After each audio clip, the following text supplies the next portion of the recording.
वो है as well as. बहुत ही इंपॉर्टेंट कंजंक्शन है।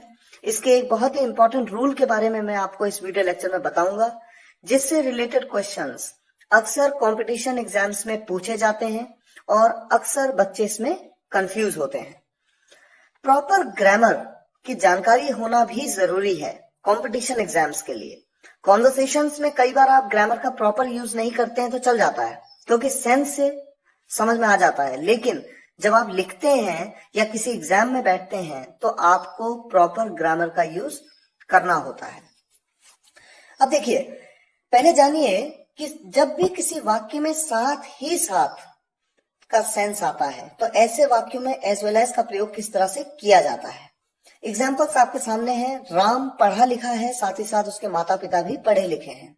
Ram is educated as well as his parents are educated. वो पैसे वाला है, साथ ही साथ दयालु भी है। He is rich as well as kind. तुम मेरे भाई हो, साथ ही साथ सबसे अच्छे दोस्त भी। You are my brother as well as the best friend. वो क्रिकेटर है, साथ ही फुटबॉलर भी है। साथ ही साथ की जगह आपने क्या यूज किया? साथ ही। बात एक ही है। He is cricketer as well as footballer. तो इन सभी सेंटेंसेस में आपने साथ ही साथ के सेंस के लिए एज वेल एज का प्रयोग किया। अब मैं उस इंपॉर्टेंट रूल की बात करता हूं जिसके बारे में मैंने आपको वीडियो लेक्चर की शुरुआत में बताया था। इंपॉर्टेंट रूल क्या है? देखिए, subject 1 plus as well as plus subject 2। Definition आपके सामने है। When as well as is used to join two or more subjects, the verb or helping verb is to be used as per the first subject. इसका क्या मतलब है? जब as well as का प्रयोग दो सब्जेक्ट्स के बीच में आता है तो ऐसे केसेस में, दो या दो से अधिक सब्जेक्ट्स के बीच में आता है तो ऐसे केसेस में जो आपकी वर्ब है या हेल्पिंग वर्ब, क्रिया या सहायक क्रिया जो होती है, जो यूज करनी है, वो पहले सब्जेक्ट के अनुसार ही यूज की जाएगी। किस तरह से? ये सेंटेंसेस के माध्यम से आप समझ पाएंगे। देखिए, मान लीजिए एक सेंटेंस में आपको दूं, राम और तुम अच्छे हो। बहुत ही सिंपल है। Ram and you are good. मैंने आर का यूज क्यों किया? क्योंकि यहां पर दो सब्जेक्ट्स हैं। कौन कौन? राम और तुम। दो सब्जेक्ट्स हैं, यानी प्लूरल। प्लूरल के साथ क्या यूज करते हैं? Plural helping verb are. लेकिन अगर इसी सेंटेंस को मैं एक दूसरे तरीके से आपको लिखने को दूं, राम साथ ही साथ तुम भी अच्छे हो, तो ऐसे केसेस में देखिए, सब्जेक्ट है राम और दूसरा सब्जेक्ट है तुम यानी यू। हेल्पिंग वर्ब जो लगेगी वो फर्स्ट सब्जेक्ट के अनुसार लगेगी। पहला सब्जेक्ट कौन सा है? राम। राम के अनुसार हेल्पिंग वर्ब लगेगी। राम क्या है? एक थर्ड पर्सन सिंगुलर सब्जेक्ट है, जिसके बारे में first person, second person, third person के सिंगुलर प्लूरल वीडियो लेक्चर में मैंने आपको डिटेल में समझाया था। अगर आपको ये कॉन्सेप्ट क्लियर ना हो तो आप first person, second person, third person concept एक बार दोबारा समझिए। यहां पर देखिए, राम साथ ही साथ तुम भी अच्छे हो। Ram as well as you is good. थोड़ा और जरूर लगता है, लेकिन यही प्रॉपर ग्रामर है। पहले सब्जेक्ट के अनुसार ही हेल्पिंग वर्ब का प्रयोग होना चाहिए जब किसी वाक्य में एज वेल एज का प्रयोग होता है।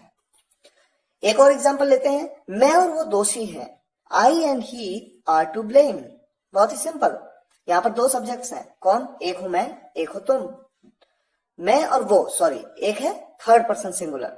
आई and he are to blame.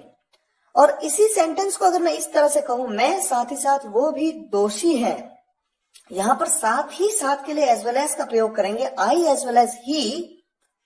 और अब क्या हेल्पिंग वर्ब लगेगी? आई के अनुसार, फर्स्ट सब्जेक्ट के अनुसार। पहला सब्जेक्ट कौन है? मैं, यानी आई। आई के साथ क्या लगता है? Am. I as well as he am to blame. और जरूर लगेगा, पर मैं दोबारा रिपीट करता हूं, ये प्रॉपर ग्रामर है।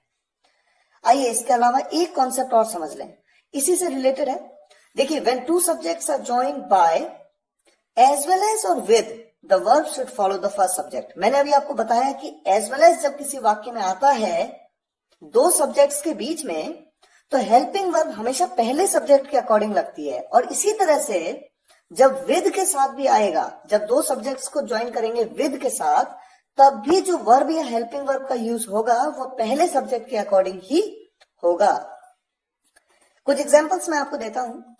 The teacher with his students is busy. यहां पर इज का प्रयोग किया जाएगा।